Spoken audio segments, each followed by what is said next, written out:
Salut à tous, j'espère que vous allez bien. Aujourd'hui, on va voir le futur, ou plutôt en fait, on va voir les statistiques du présent, et puis on va voir si on peut de ça extrapoler des tendances pour le futur. Alors la semaine dernière, j'ai vu une vidéo de Benjamin Code qui faisait une revue des Malte Tech Trends 2019, qui est en fait des statistiques de Malte, qui est un site qui fait des liens entre les entreprises et des freelancers. Donc ils ont fait des statistiques sur qu'est-ce que les gens recherchent, qu'est-ce que les entreprises recherchent, et qu'est-ce que les gens proposent comme service. Donc je me suis dit que j'allais copier un petit peu l'idée et faire une revue mais plus orientée DevOps, Cloud, sysadmin, etc. Donc on va regarder ça, et puis je vais vous donner aussi mon ressenti, puis mon avis par rapport à ce que moi je vois. Alors là, ce que j'ai trouvé cool, c'est que il parlait des métiers qui sont arrivés dans ces 10 dernières années, et dedans on a Cloud Computing Spécialiste, qui est quand même un terme, je pense pas que j'avais déjà vu ce terme-là, donc je pense qu'il y a rarement des offres d'emploi qui s'appellent comme ça. C'est un peu souvent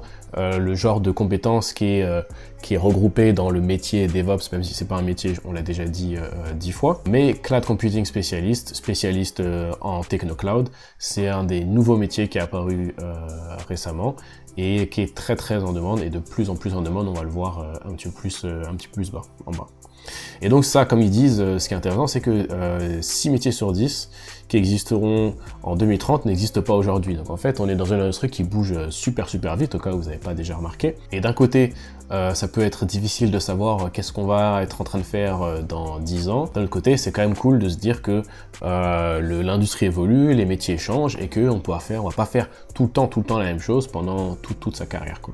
Donc on voit que parmi ce qui peut nous intéresser, on a Terraform, qui est de l'infra as code, énorme progression. On a Google Cloud, aussi en très grosse progression, Azure aussi en progression. Donc tout ça, c'est des clouds. Et on a Kubernetes pour pouvoir gérer des conteneurs en production. Et en numéro 19, on a AWS, Amazon Web Services. Pareil, très grosse progression. Donc tout ça, c'est des technologies, le cloud en général, parce que en fait là, toutes les technologies que je viens de citer, c'est des technologies pour le cloud. Donc si vous êtes, on va dire, un sysadmin à la papa, à l'ancienne, probablement que ça peut être une bonne idée de vous lancer dans le cloud, parce que c'est quelque chose qui est en énorme demande et en énorme progression, quoi. C'est pas comme si c'était une mode et que ça allait s'arrêter demain ou l'année prochaine, quoi. Ça aussi, je trouvais ça assez cool, c'est qu'ils ont placé toutes les différentes technologies en fonction du nombre de demandes et de la progression de la demande. Tout ce qui est en haut à gauche, c'est des trucs où il y a beaucoup de demandes, mais c'est en perte de vitesse. Ça veut dire qu'il y a de moins en moins de demandes. Donc tout ce qui est justement PHP, Java, WordPress, qu'on a vu au top du tableau tout à l'heure, tout ça c'est en perte de vitesse. Ce qui est en bas à gauche, bah là c'est ce qui est dead, c'est ce qu'il y a. Non seulement il y a plus de volume, et en plus c'est en perte de vitesse, donc c'est vraiment les vieux trucs. Ce qui est en bas à droite, c'est des trucs où il y a peu de volume, il n'y a pas beaucoup de demandes, mais c'est en forte progression. Donc c'est là, ici, on va retrouver par exemple Terraform, qui est quand même, il y a peu de volume, mais c'est pas non plus tout en bas du graphique, mais on voit que c'est très à droite, donc énorme progression. Et tout ce qui est en haut à droite, là c'est vraiment c'est ce qui est le futur proche, on va dire. C'est que non seulement, peut-être même un petit peu le présent, non seulement il y a beaucoup de volume en ce moment, mais en plus c'est en très forte progression, donc c'est des domaines d'avenir, on va dire. Et c'est là où on retrouve par exemple, donc là on retrouve notre Kubernetes, notre Azure, on a Docker qui est un petit peu au milieu, donc on a un petit peu de volume et un petit peu de progression, mais surtout on a ici AWS qui est pas mal de volume, c'est pas le top du top, mais il y a beaucoup de volume et c'est en très forte progression. Linux aussi, on a de plus en plus de demandes de Linux. Ça, j'imagine, c'est parce que on va demander de plus en plus aux développeurs à connaître un petit peu le système. De nombreuses technologies relatives au cloud sont représentées dans une catégorie trendy et montante, telles que Google Cloud, AWS, Terraform ou Kubernetes. Alors là, justement, il parle bataille pour le contrôle du cloud computing. Donc on a j'ai dit 3 et j'ai fait 10 avec mes mains, mais on a 3 plateformes principales de cloud computing. Celle qui est de loin la première, c'est AWS, Amazon AWS. Je pense qu'ils sont autour des 50-60% de part de marché. Ils se font rattraper par Azure et Google petit à petit. Mais en fait, comme c'est un marché qui est lui-même en énorme croissance, c'est pas comme s'ils perdaient des parts de marché à Azure, quoi. Ils grossissent, tous les trois ils grossissent, mais Azure et Google grossissent un petit peu plus que Amazon, mais c'est parce qu'Amazon est 2-3 fois plus gros déjà, quoi. Un changement de leadership est possible, mais pas à court terme. Donc c'est un petit peu ce que je viens de dire, c'est-à-dire que ça se peut que Azure dépasse Amazon, mais à court terme c'est chaud. AWS est toujours le plus recherché, Google Platform continue son ascension, donc il monte beaucoup, et juste talonné par Microsoft Azure. J'aurais quand même dit que Azure était au-dessus de GCP. Donc peut-être qu'en France, Google est un petit peu au-dessus de Azure, qui sont assez proches. Mais il me semble que globalement, dans le monde, ou peut-être plus, moi j'ai une vision peut-être un peu plus Amérique du Nord, il me semble que Azure est un petit peu au-dessus en termes de part de marché que Google. Mais c'est bon à savoir. Et donc ils disent qu'il y a 3 catégories, l'infrastructure as a service, plateforme as a service et fonction as a service. Donc ça pour peut-être un exemple, l'infrastructure as a service, donc on va en fait s'occuper entre guillemets de votre infrastructure, c'est-à-dire que vous n'allez pas avoir à aller mettre des switches, mettre des serveurs, changer les disques durs, etc. On va s'occuper de votre infrastructure, c'est vous qui la construisez, mais on s'occupe des détails, on va dire. Plateforme as a service, là carrément on s'occupe de rien du tout, on s'occupe pas du tout de l'infrastructure, du réseau, etc. On prend notre appli, on la donne, et puis il se débrouille avec, donc évidemment c'est un petit peu plus cher, mais c'est beaucoup plus pratique. Et fonction as a service, là c'est encore pire, où là on va juste découper notre application en fonctions, on va déployer chaque fonction séparément. Et donc là il parle justement du côté des plateformes, on a Heroku. Heroku je pense qu'il est pas mal utilisé, plus dans les petites entreprises en général, parce que c'est quand même très facile à utiliser, mais la courbe, on va dire, la facture, au départ elle est assez faible, mais c'est exponentiel, ça monte très vite, très rapidement. Donc en fait souvent les petites entreprises elles commencent avec Heroku, elles aiment ça, et puis ensuite elles partent ailleurs parce que ça devient vraiment trop cher. Kubernetes devient un standard et la solution de facto pour l'orchestration de ces plateformes. Il n'y a pas vraiment de doute là-dessus.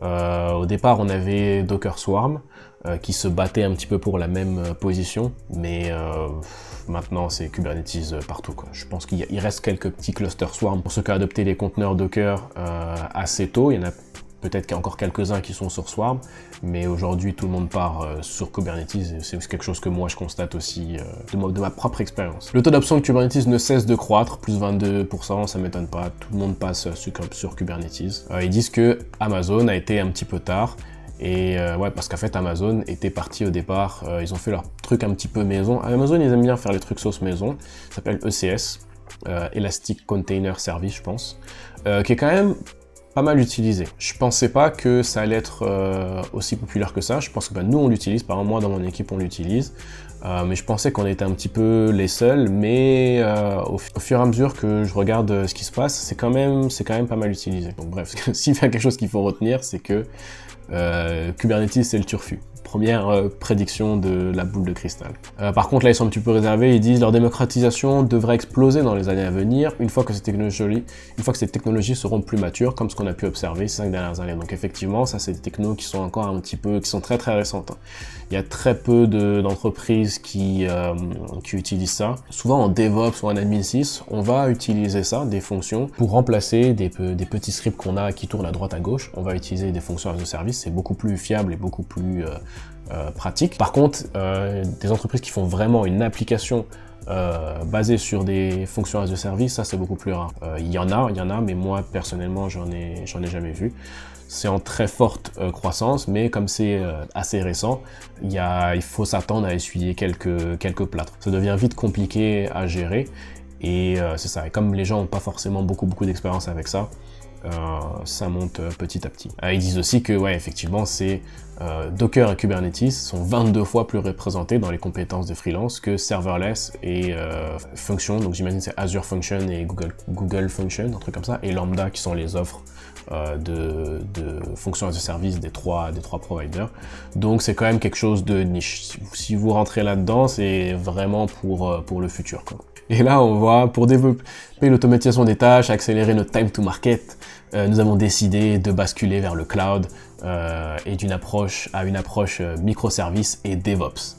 Et Christophe qui nous dit ça du groupe EDF. Donc je pense que quand quelqu'un du groupe EDF nous dit qu'il passe au DevOps et au microservices, je pense qu'on peut dire que c'est des choses qui sont installées, quoi. Ça veut dire que quelque part, si on fait pas ça, on est presque un petit peu en retard, quoi. Désolé Christophe, c'est pas une critique contre toi, mais en général, les gros groupes comme ça, les grosses compagnies, c'est souvent pas les premiers à adopter des nouvelles technologies. Alors là aussi, on a un graphe que j'ai trouvé cool. Donc en fait, en fonction du type de métier ou de profil, on a les technologies qui sont utilisées.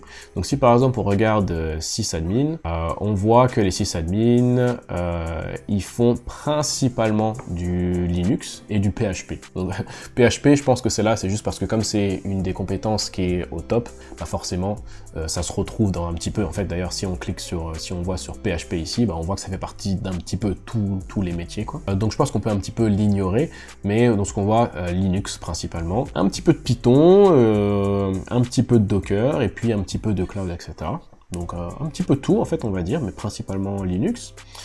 Et si on regarde DevOps, on a aussi principalement Linux, Jenkins, Terraform, Google Cloud. Donc là on est vraiment dans le DevOps, du CI/CD, avoir des pipelines qui automatiquement testent le code, le déploient, etc. Terraform, pareil, déployer son infrastructure. Et Amazon et Google Cloud.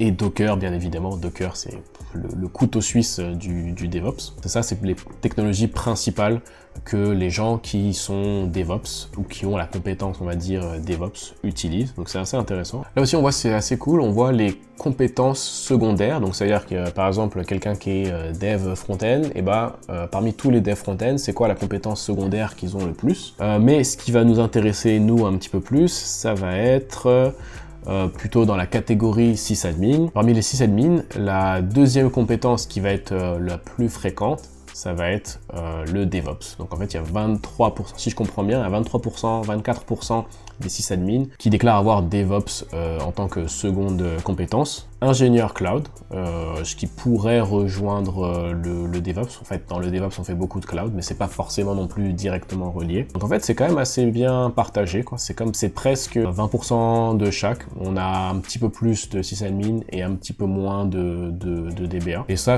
qu'on pourrait en retenir, on pourrait dire que ouais, c'est pas mal de compétences ou de métiers, entre guillemets, parmi lesquels il est assez facile de naviguer. Donc si vous êtes encore, hein, comme je dis, sysadmin à la papa, ça devrait pas être trop dur de vous reconvertir dans un domaine d'avenir, comme on dit. Et allez, justement, on y arrive, la transformation des sysadmins. Avec le cloud, on observe une mutation de l'administration système vers les infrastructures virtuelles. Les compétences partagées observées précédemment et la montée des providers cloud et des solutions telles que Terraform confirment une transformation du métier de sysadmin. Le métier s'oriente vers une automatisation accrue, un nouvel outillage et des pratiques venant du monde du développement. On parle de plus en plus d'infrastructures as code. Donc là, je pourrais pas être plus d'accord avec ça. Le métier de sysadmin, comme on le connaissait, comme je dis depuis tout à l'heure, les sysadmins à la papa, il disparaît de plus en plus. On va de moins en moins avoir besoin de ce type de métier-là. Installer un serveur web à la main sur un serveur en SSH, c'est un problème qui a été réglé il y a très longtemps, quoi. Donc on va plutôt avoir tendance à utiliser soit des plateformes qui vont s'occuper de ça directement, soit si on veut plus de contrôle, on va peut-être faire des infrastructures containerisées avec plusieurs couches, on va dire, des choses comme ça. Et donc ça demande des nouveaux outils, des nouvelles connaissances et des nouveaux paradigmes, comme je dis aussi souvent. Le DevOps et le cloud, c'est pas mal de choses qui sont contre-intuitives par rapport aux façons dont on les fait dans le métier de DevOps. Et donc, ça demande quand même un changement de mentalité. Faire tout le temps les mêmes tâches de toute manière, c'est pas vraiment intéressant, quoi. Je pense que c'est pour le mieux que les sysadmins n'aient plus à faire les mêmes tâches tout le temps, à aller sur les serveurs pour vider les logs. C'est pourri comme tâche à faire. C'est pas intéressant, c'est nul, quoi. Là, justement, et après, il parle du DevOps au DevSecOps. Donc peut-être que ça, c'est dans le futur. On en entend parler de temps en temps. Après, honnêtement, le DevSecOps, parfois même, il y a même des trucs encore plus longs, des porte-manteaux encore plus longs, DevSec, machin, je sais pas quoi, Ops. C'est pas quelque chose qu'on voit très fréquemment. Moi, de ce que j'en comprends, c'est intégrer les bonnes pratiques de sécurité dans tout le pipeline du flow DevOps, on va dire. On rajoute une étape où on va faire des tests, mais qui sont plus liés à la sécurité. Donc, est-ce que ce code est sécurisé? Est-ce que cette infrastructure est bien sécurisée? Et c'est plein de choses qu'on peut automatiser, plutôt que l'approche traditionnelle, où de temps en temps, quand il nous reste un petit peu de budget à la fin de l'année, on regarde, on se dit, tiens, ce qu'on a fait là toute l'année, est-ce que c'est sécurisé? Et là, on fait des audits et on se rend compte que bah non, c'est pas sécurisé parce que on n'y a jamais pensé jusqu'à présent. Donc si on l'intègre dans tout le flow, tout le processus de développement, c'est des choses qu'on peut éviter, qu'on peut prendre en compte dès le départ et c'est mieux pour tout le monde. Donc on voit que la tendance, justement, c'est à de plus en plus garder les données et pour pouvoir les réutiliser, pour pouvoir en extraire de la valeur. Et donc ce que ça veut dire pour nous, c'est que plus on garde de données, et plus on a besoin de systèmes pour pouvoir non seulement stocker ces données, mais pour pouvoir exploiter ces données. Et donc c'est des tâches qu'on faisait pas forcément avant et qui deviennent des nouvelles compétences à acquérir pour nous, on va dire sysadmin, DevOps, cloud, etc. C'est ce genre de nouvelles compétences là qui sont intéressantes à acquérir pour pouvoir répondre à des nouveaux besoins. Je pense pas qu'il faut avoir peur de se dire ah si j'automatise après j'aurai plus rien à faire et puis je vais être au chômage, je vais me faire virer quoi. Non, il y a toujours des nouveaux besoins de nouvelles spécialités qui sont de plus en plus en demande, comme là par exemple le big data. De la même manière, c'est pas une mode, c'est pas quelque chose qui va disparaître. Il y a beaucoup de valeur créée grâce au big data. On a les offres en fonction de la demande, mais aussi en fonction de la localisation. Donc si on essaye de trouver les choses qui nous intéressent, comme par exemple Amazon, on voit que Amazon, à Paris, il y a beaucoup plus de demandes des entreprises que d'offres.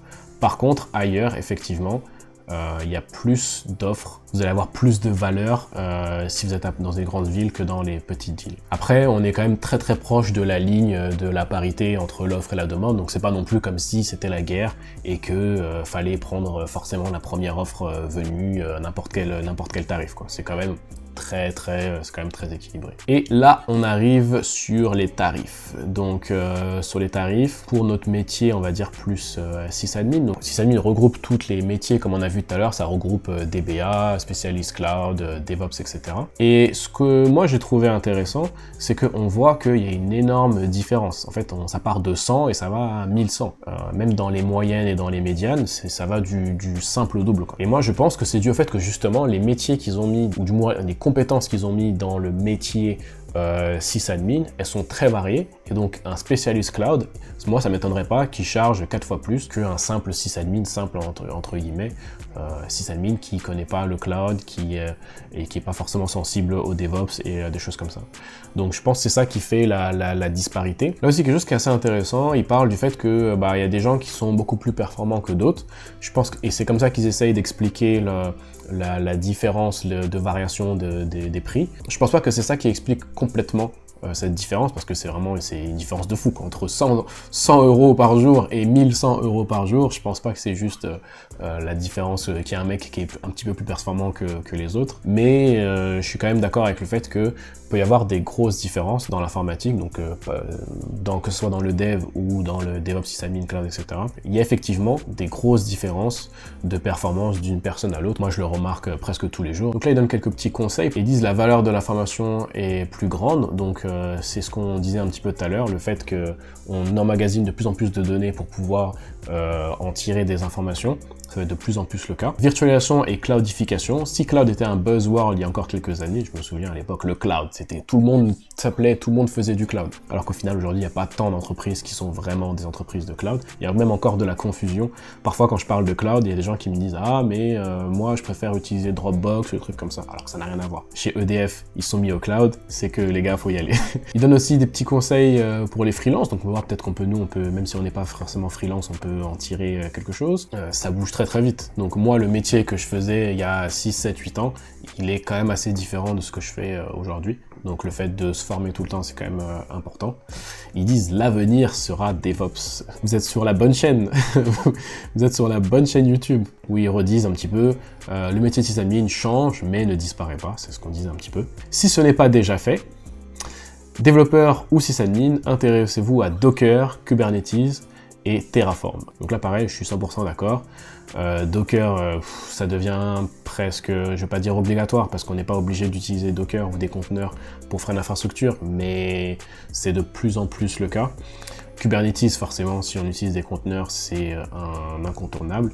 Et Terraform, ça permet de faire de l'infrastructure as code, peut-être qu'on en reparlera. Il y a quand même pas mal d'entreprises, donc par exemple avec AWS, il y a un outil qui s'appelle CloudFormation et qui permet de faire de l'infra as code chez AWS, qui est quand même très utilisé aussi. Mais c'est ça, souvent on voit des entreprises qui utilisent Terraform parce qu'ils veulent pas complètement se bloquer dans l'écosystème Amazon, on va dire. Mais en vrai, quand on fait du Terraform pour déployer l'infrastructure sur Amazon, le code Terraform qu'on a fait, il fonctionnera jamais sur Azure ou sur Google Cloud. Mais je peux comprendre, c'est quand même un avantage d'avoir un outil si on change de cloud, sachant qu'en général on va jamais ou rarement changer de fournisseur cloud, mais si jamais ça arrive, eh bien on pourra au moins réutiliser le même outil. On pourra probablement pas réutiliser le code, mais c'est des compétences qu'on va pouvoir utiliser de l'autre côté. Ça, je mettrais un petit bémol, entre guillemets. Terraform, c'est beaucoup utilisé, mais CloudFormation est assez utilisé aussi. Pour rester à jour, comment faire pour rester à jour les conférences? J'ai pas fait beaucoup de conférences moi dernièrement, mais ce qui est intéressant dans les conférences, c'est que bon, on a la présentation qui parfois peut être intéressante, parfois pas, mais bon, ça dépend. Mais ce qui peut être cool aussi, c'est d'interagir un petit peu avec les gens qui font le même métier que nous, et puis d'avoir des retours d'expérience, quoi. Ah, toi, est-ce que tu as utilisé tel techno? Est-ce que tu as essayé ça? Comment ça s'est passé, etc. Je pense que c'est là vraiment où il y a beaucoup de valeur à récupérer des conférences. Moi, j'ai fait pas mal de meet-up pendant un moment, donc ça revient un petit peu dans les conférences où les gens échangent leurs expériences. La plupart du temps, c'est assez intéressant. Et les influenceurs, pour le DevOps, le cloud, etc., il n'y en a pas énormément.